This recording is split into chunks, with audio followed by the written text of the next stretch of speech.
Hi student, कैसे हैं आप। My name is Vidyasagar Shrivastava. आज मैं आपके लिए करंट इलेक्ट्रिसिटी का एक टॉपिक लेकर आया हूँ। इम्पोर्टेंट टॉपिक है, वो है balance Wheatstone bridge.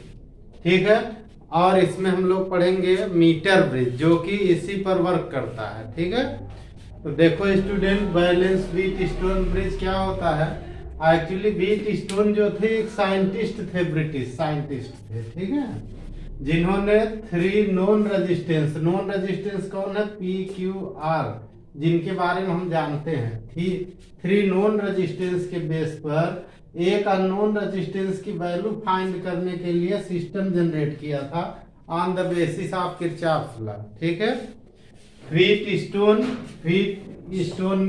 is a arrangement. Wheat stone is a arrangement formed by British scientist wheat stone, by which a unknown resistance is calculated with the help of 3 known resistance. ठीक है, यानी British scientist wheat stone के द्वारा बनाई गई एक ऐसी व्यवस्था जिसमें 3 ज्ञात प्रतिरोधों के आधार पर एक अज्ञात प्रतिरोध का मान ज्ञात किया जाता है, और ये किरचॉफ के नियम पर वर्क करता है। ये किरचॉफ का जो परिपथ का नियम है उस पर काम करता है। It works on the Kirchhoff's law. ठीक है, आप देखो स्टूडेंट, यहाँ पे एक सेल लगा हुआ है। इस सेल से करंट आई ऐसे फ्लो हो रही। ठीक है, ये करंट आई यहाँ पे जाके 2 पार्ट में डिवाइड हो रही। ठीक है, एक पार्ट हमने यहां से ऐसे कर दिया, इधर I1 करंट हो गई, ये हो गई I1। ठीक है, और दूसरे पार्ट में इधर हमने करंट जनरेट कर दिया, I2 डिवाइड कर दिया। ठीक है, अब देखो स्टूडेंट, यहाँ एक गैल्वेनोमीटर लगा हुआ है। ये गैल्वेनोमीटर है G। ठीक है, और गैल्वेनोमीटर का जो एरो है, जब ये की ऑन है तो भी इसकी रीडिंग 0 है जो। और अगर गैल्वेनोमीटर की रीडिंग 0 होगी तो 2 कंडीशन होगी स्टूडेंट। एक तो इन दोनों पॉइंट्स के बीच पोटेंशियल डिफरेंस 0 होगा, यानी जो पोटेंशियल B पर होगा वही D पर होगा। दूसरी कंडीशन ये होगी कि जो करंट P में होगी वही Q में होगी, और जो R में हो रही वही S में होगी।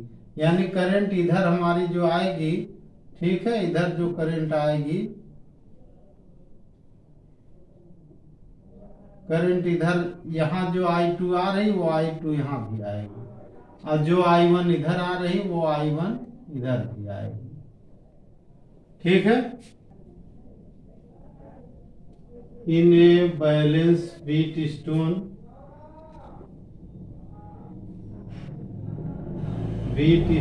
Bridge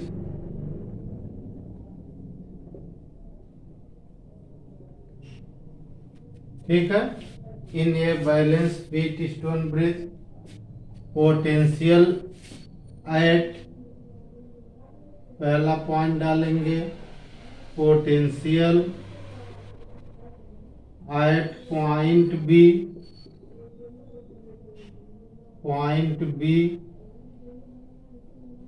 and D are same. ठीक है, यानी अगर व्हीट स्टोन हमारा संतुलित है तो संतुलित व्हीट स्टोन में B और D पर पोटेंशियल सेम होंगे, यानी इनके बीच पोटेंशियल डिफरेंस 0 होगा। तो जब पोटेंशियल डिफरेंस नहीं होगा तो इसमें कोई करंट नहीं होगी। Reading of galvanometer will be 0। Reading of galvanometer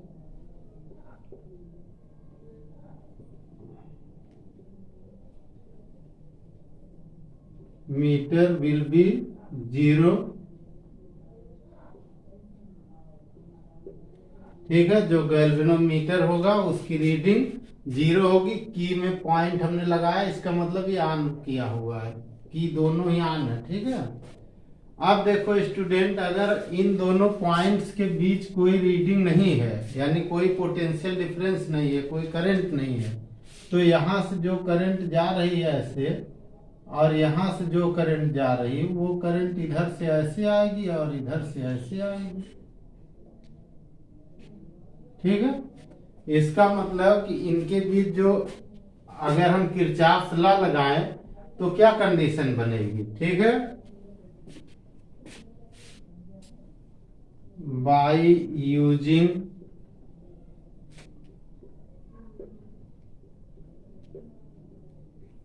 Kirchhoff mesh law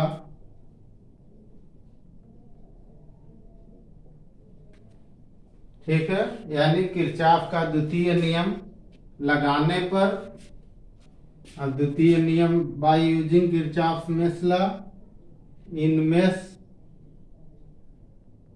in the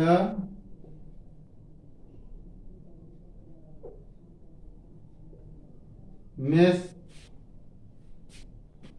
अब एक हम मेश कौन सा ले लें student, A B D A, ऐसे क्लोज करके ले लें, ए बी डी ए। ठीक है, एक मेसला अगर इसमें लगा रहे हैं तो इसमें जो मेसला हमारा लगेगा स्टूडेंट, इधर से कितनी करंट होगी देखिए,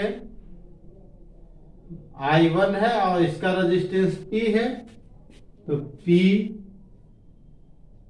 I1। ठीक है, और इधर का रहा I2, तो ये माइनस हो जाएगी करंट, क्योंकि ये अपोजिट डायरेक्शन की है, तो ये हो जाएगी minus RI2।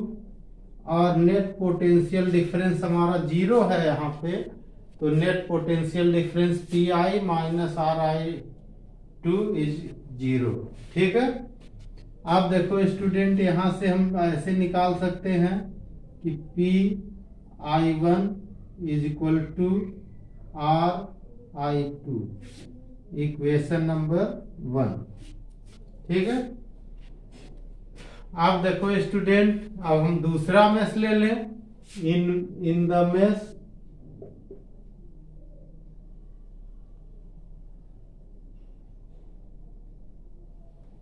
in the mesh BCDB, BCDB। अब इसमें स्टूडेंट देखो, BCDB अगर हम मेश इसमें लगा रहे हैं तो I1 इंटू क्यू,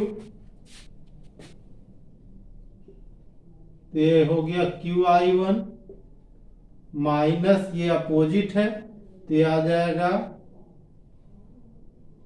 SI2। ठीक है, I इज इक्वल टू आ जाएगा, नेट पोटेंशियल डिफरेंस B और D के बीच जीरो है, तो इन दोनों का माइनस जीरो आएगा। ठीक है, अब इसको हम इधर कर दें तो QI1 is equal to SI2, ये इक्वेशन नंबर 2 हो गया। ठीक है, आप देखो student, equation 1 divided by equation 2, equation 1 divided by equation 2, 1 को 2 से डिवाइड कर दिया तो इधर आ गया PI1 upon QI1 is equal to RI2 upon SI2। I1 इधर कैंसिल हो गया, I2 इधर कैंसिल हो गया, क्या रिजल्ट क्या आ गया, P upon Q is equal to R upon S। ठीक है, आप देखो student, if P Q and R are known resistance, then we can calculate unknown resistance S। ठीक है, तो ये इनके बीच का रिलेशन है, ये बैलेंस व्हीट स्टोन ब्रिज की ये कंडीशन है। ठीक है, कोई अगर कहे कि prove the condition of balance Wheatstone bridge, तो आप प्रूव करेंगे P upon Q is equal to R upon S, यही इसकी कंडीशन है बैलेंस व्हीट स्टोन ब्रिज की। अब देखो स्टूडेंट, यहाँ पे जो हमें पता चला, हम इसको ऐसे लिख सकते हैं, if P Q and R are known resistance, और non resistance, then we can calculate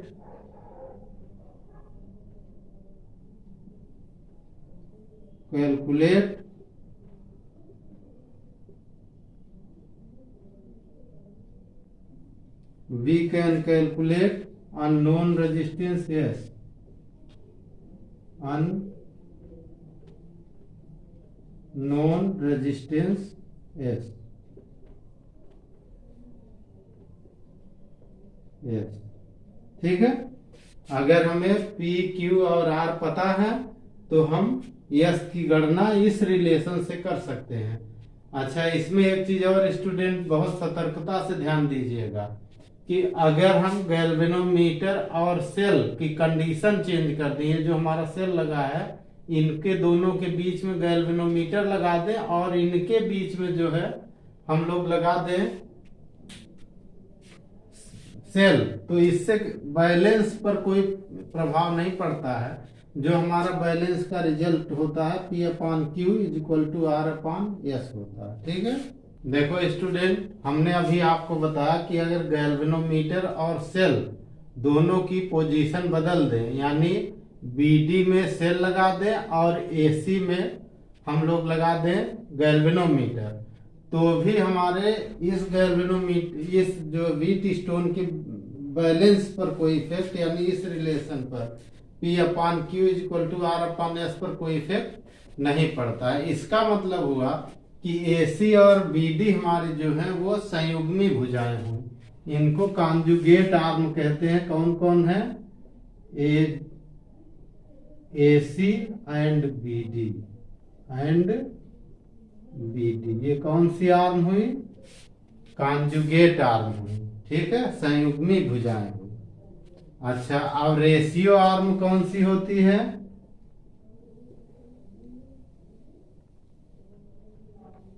ratio arm यानी अनुपाती भुजाएं।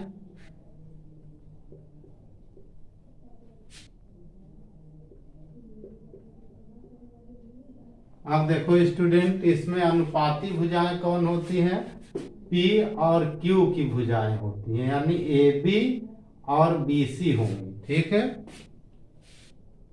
इसमें हम लोग लिखते हैं AB एंड BC, ठीक है। यानी जो हमें ज्ञात रेजिस्टेंस का अनुपात P/Q ज्ञात रेजिस्टेंस है हमारे, ठीक है, नॉन रेजिस्टेंस है, इनका अनुपात निकालते हैं तो इनको हम कहते हैं अनुपाती भुजाएं, ठीक है। इसके अलावा हम लोग जानते हैं इसमें कि ये हमारा जो है AD को हम लोग नॉन आर्म कहते हैं, ठीक है, ज्ञात भुजा, नॉन आर्म, ठीक है, यानी ज्ञात भुजा। और ज्ञात भुजा हमारी कौन होती है? AD होती है, ठीक है। और अननोन आर्म कौन होती है?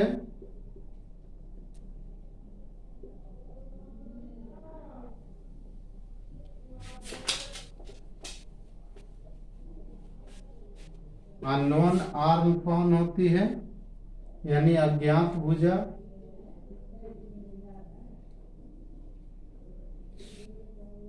अज्ञात भुजा कौन होती है?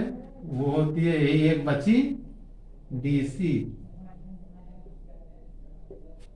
ठीक है स्टूडेंट। इसका मतलब आप इनका भी ध्यान रखेंगे कि व्हीट स्टोन ब्रिज जो होता है, बैलेंस व्हीट स्टोन ब्रिज, वो कॉन्जुगेट होता है। कॉन्जुगेट का मतलब कि अगर सेल और गैल्वेनोमीटर की पोजीशन बदल दे, जहां सेल लगा वहां गैल्वेनोमीटर कर दे और जहां गैल्वेनोमीटर लगा वहां सेल कर दे, तो भी इनके इस बैलेंस पर कोई इफेक्ट नहीं पड़ता है। P/Q = R/S होता है, ठीक। अब देखो स्टूडेंट, हम लोग देखेंगे मीटर सेतु, ठीक है।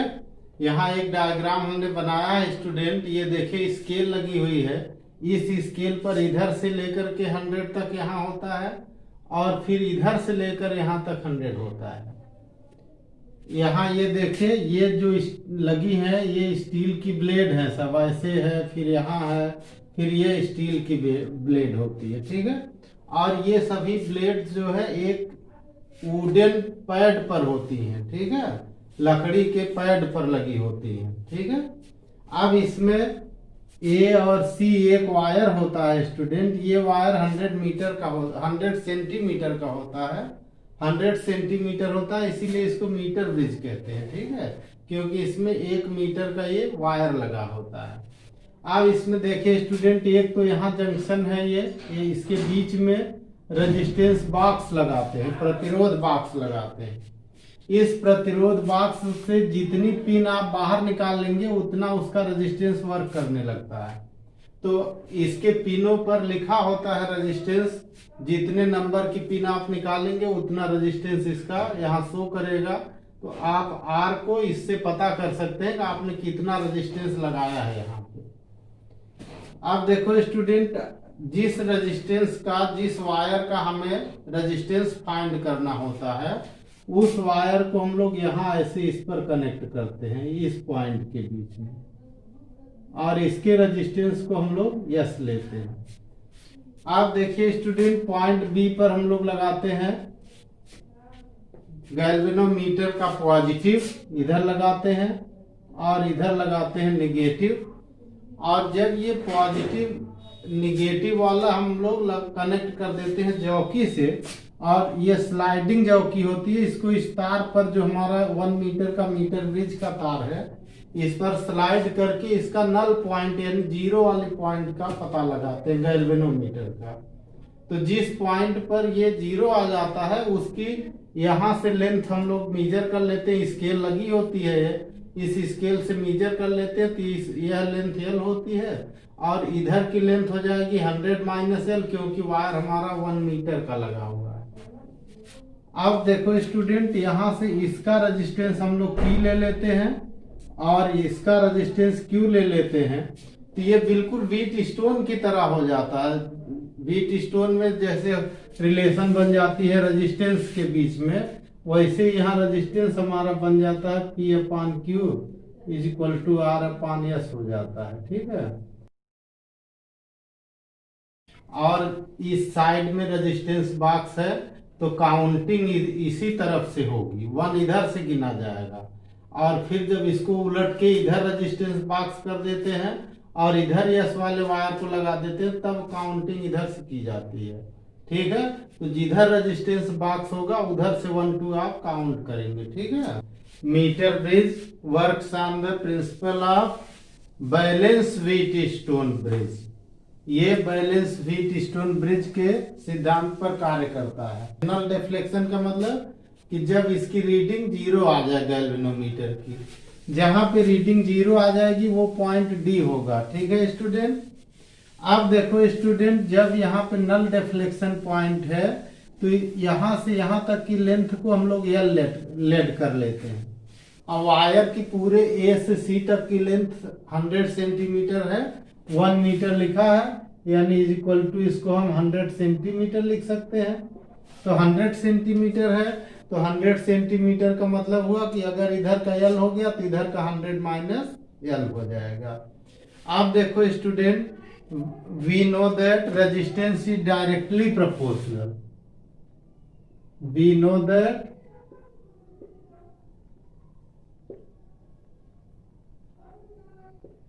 resistance is directly proportional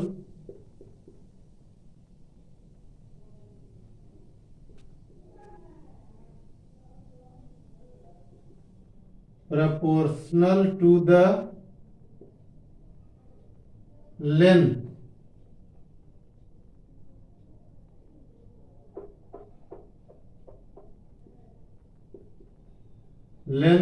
of wire, ठीक है। डायरेक्टली प्रोपोर्शनल किसके होती है? लेंथ ऑफ वायर के होती है। कौन होता है? प्रतिरोध, किसी तार का प्रतिरोध उसकी लंबाई के अनुक्रमानुपाती होता है। ये हम लोग पीछे पढ़ चुके हैं। तो यहाँ से अगर हम देखें स्टूडेंट, तो अगर अनुक्रमानुपाती है तो जो हमारा नल डिफ्लेक्शन का पॉइंट आ रहा है वहां के लिए लेंथ एल है, तो इसका रेजिस्टेंस अगर P है तो हम लोग इसको लिख सकते हैं P प्रोपोर्शनल टू L हुआ, ठीक है। और दूसरे में हम यहाँ इसको लिख सकते हैं, इधर का रेजिस्टेंस हमने वायर का P ले लिया है, मान लिया है A से D तक का, और D से C तक का रेजिस्टेंस Q मान लिया है। तो Q प्रोपोर्शनल टू हमारा क्या हो गया, Q proportional to 100 minus L हो गया। ये इक्वेशन 2 हो गया। दोनों को अगर हम डिवाइड कर दें स्टूडेंट तो क्या आ जाएगा, P upon Q is equal to L upon 100 minus L आ जाएगा। ये इक्वेशन 3 हो गया। अब देखो स्टूडेंट, यहां से आया P upon Q is equal to L upon 100 minus L, इसको हमने इक्वेशन 3 ले लिया। अब देखो स्टूडेंट, अगर इसकी हमारी गैल्वेनोमीटर की रीडिंग 0 है तो इसका मतलब ये बैलेंस व्हीट स्टोन हुआ, ठीक है। तो for balance Wheatstone bridge, for balance Wheatstone bridge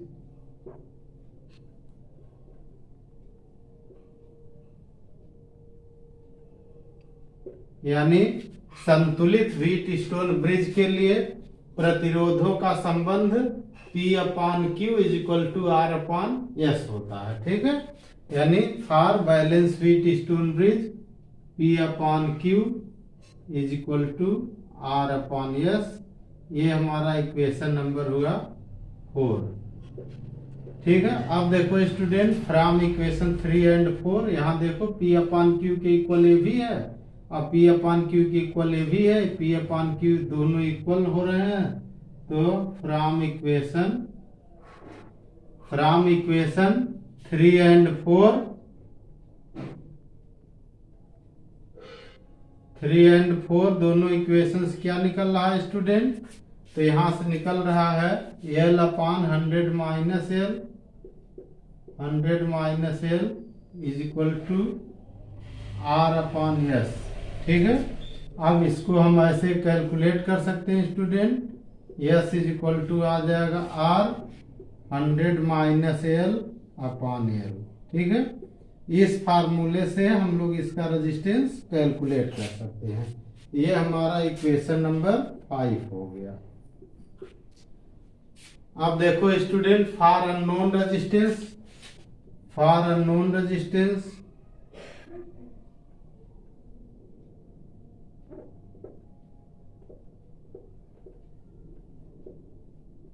unknown resistance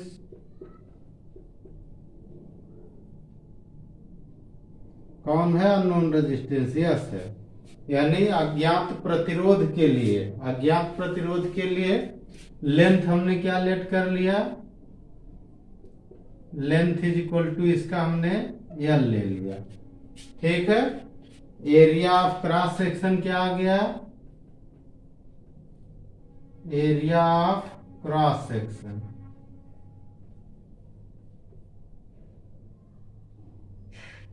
area of cross section, तो एरिया को यही यहां हम ले लेंगे, ए इज इक्वल टू होता है पाई आर स्क्वायर, ठीक है। किसी भी वायर का cross section area pi r square होता है।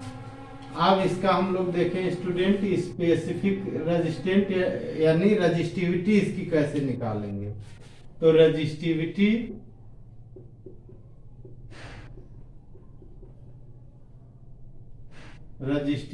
Of the material of unknown resistance,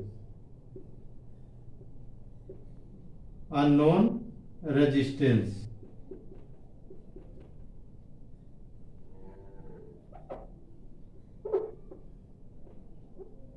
unknown resistance, ठीक है।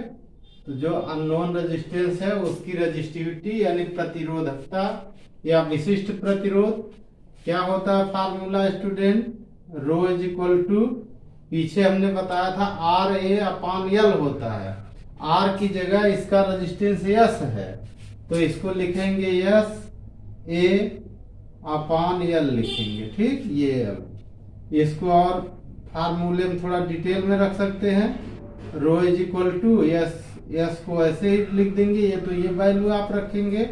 और एरिया होता है पाई आर स्क्वायर, ठीक है, अपॉन एल होता है। ठीक है स्टूडेंट, ये इसका स्पेसिफिक रेजिस्टेंस या रजिस्टिविटी या प्रतिरोधकता या विशिष्ट प्रतिरोध इस वायर का निकाल ले सकते हैं। और इसकी रेडियस निकालने के लिए स्क्रू गेज का प्रयोग किया जाता है। स्क्रू गेज से हम लोग मेजर करते हैं उसका रेडियस, स्क्रू गेज से इसकी रेडियस हम लोग मापते हैं, मेजर करते हैं। तो स्क्रू गेज का भी इसमें यूज हो जाता है। स्क्रू गेज से हम लोग इसका क्या निकालते हैं, पहले डायमीटर निकालेंगे, फिर रेडियस, और रेडियस के बाद ये एरिया निकालेंगे, और एरिया की जगह पाई आर स्क्वायर यूज कर लेंगे, ठीक है, और रजिस्टिविटी कैलकुलेट कर लेंगे इस वायर की, ठीक है।